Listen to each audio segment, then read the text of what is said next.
next guest says these purchases by China's sovereign wealth fund are only the beginning of something much bigger. Joining us right now is Don Straszheim, Senior Managing Director at the ISI Group and a longtime China analyst. He joins us from Los Angeles. Don, great to have you with us on Street Smart. Hi. I mean, what do you mean that this is a part of something that's actually a much bigger situation? Well, Carol, China has an enormous amount of foreign exchange reserves, as we all know. They established the China Investment Corp, the body that did these investments, about 2 years ago. They started out with a rather small $3 billion investment in Blackstone, really not so much as an investment, but rather more as a way to learn the private equity business, and have gradually been investing more and more in other companies as well. And I think you will see a lot of investment from CIC in resources, in logo kinds of companies like they've just announced, Apple and J&J and so forth, and in companies where they think there is technology and talent that they could use. But Don, is it also a sign that the Chinese have kind of had it with owning U.S. Treasuries? Well, I don't think it's really that so much, Carol, as it is they have a long-term perspective. And they quite frankly don't buy treasuries because they think they're a good investment. They accumulate treasuries simply as an outgrowth of their enormous trade surplus and their foreign direct investment surpluses. So it's not an explicit decision to buy treasuries. I think that's a mistaken view.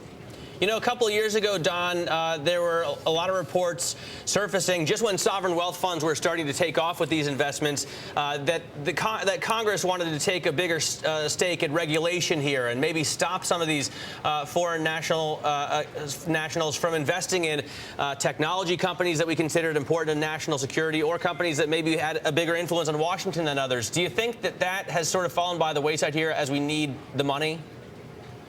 Not at all. The Committee on Foreign Investment in the United States is an interagency task force in Washington. The president ultimately signs off, and this body can stop any investment by any foreign entity that it chooses. If China tried to buy a controlling stake in Boeing, it had never happened.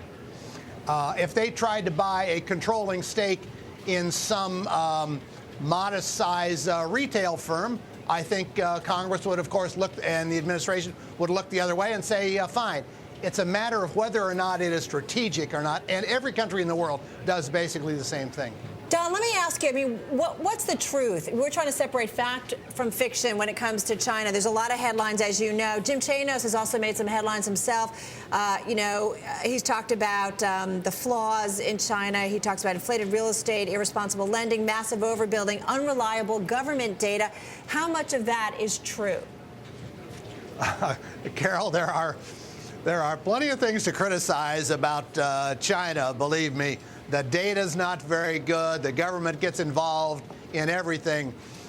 But their economy right now is doing extraordinarily well. The people are just like you and I. Let's make money. It's not in China about, I wish I could vote. They want their government to be accountable and competent and responsible, and they want to keep this growing. And I think China will continue to be the fastest growing economy in the world for the foreseeable future. Do you think, Don, that they're doing a good job controlling possible problems with bubbles? I mean, the housing market is talked about often there. People are saying now the copper market is going to collapse as a result of not only the investment, but also the speculation. Are you concerned? Matt, the copper market might collapse, but it won't be because of China. The housing market is a little bit inflated, but it's primarily at the very high end. That doesn't really matter. It's not a macro concern.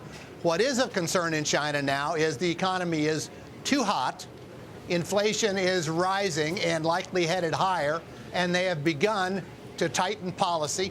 That's the theme of the first half of 2010. Can China engineer this soft landing, just like the Fed tries to do every now and then? And sometimes we succeed and sometimes we fail. the same will be true in China. You know, Don, something that caught my attention about bubbles, this was from Peter Morici at the University of Maryland. He says when you talk about bubbles, the stakes are the future of the Communist Party, and they'll try to survive no matter what, and it could mean destroying other economies to do it, whether that means flooding the market with cheap goods or whatever. I mean, is he right that the Chinese will do whatever they need to protect their political system? Well, no, this is pretty incendiary comments. It seems to me. They're not out to destroy anybody's economy. They want to build their own economy, and they will work very hard to do that. And they have. They've imported capital and technology and talent, and have had this jobs machine. And they have invested a great deal in infrastructure, and we haven't. And it is that infrastructure that is an important part of their ongoing growth, and that will continue. They're not out to get anybody. They're just out to support their own economy.